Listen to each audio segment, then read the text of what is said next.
Un roi ne devient pas grand par hasard. Il doit être à la fois guerrier, politicien et maître des forces visibles et invisibles. C'est l'histoire du roi Agadja, fils de Akaba, un stratège qui a transformé le Dahomey en puissance maritime entre 1708 et 1740.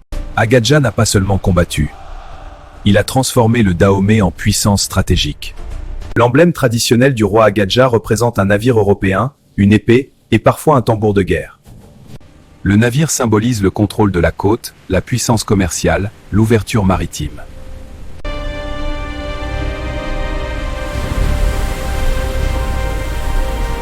Il est le premier roi du Dahomey à lier la royauté à la mer. La mer est à nous, notre puissance s'étend jusqu'à ses vagues. En 1724, Alada était un royaume faune très influent. C'était aussi un centre religieux et politique important. Agadja attaque méthodiquement. Il ne cherche pas seulement à vaincre. Il veut intégrer. Il capture le roi d'Alada. Il annexe le territoire. En 1727, Ouida est un port stratégique du commerce atlantique. En la conquérant, Le Dahomey contrôle les échanges maritimes. Il traite directement avec les Européens. il renforce son économie. Mais cette décision attire l'attention de l'Empire d'Oyo. Les guerriers d'Oyo se mobilisent à travers la savane. En 1730, l'Empire d'Oyo, grande puissance yoruba, intervient. Des campagnes militaires sont lancées. À certains moments, le Dahomey doit payer tribut à Oyo pour éviter l'invasion totale. Mais Agadja maintient l'autonomie politique du royaume.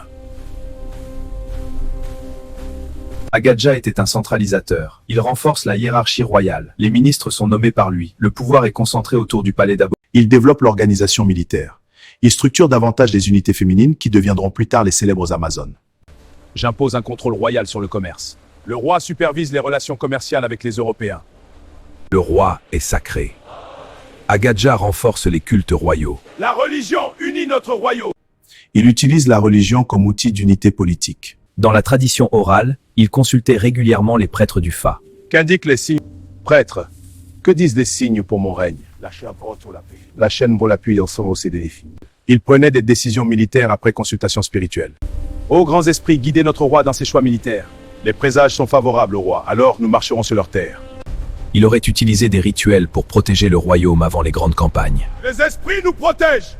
À cette époque, le pouvoir royal est à la fois politique et spirituel. Le roi est vu comme protégé par les forces invisibles. Agadja transforme un royaume intérieur en puissance maritime, un pouvoir local en acteur régional majeur. Dahomey s'étend jusqu'à la mer! Notre puissance rayonne à travers les royaumes! Il prépare le terrain pour les rois suivants comme Gezo, qui pousseront encore plus loin la puissance militaire. Agadja nous enseigne la vision stratégique, l'importance du contrôle économique.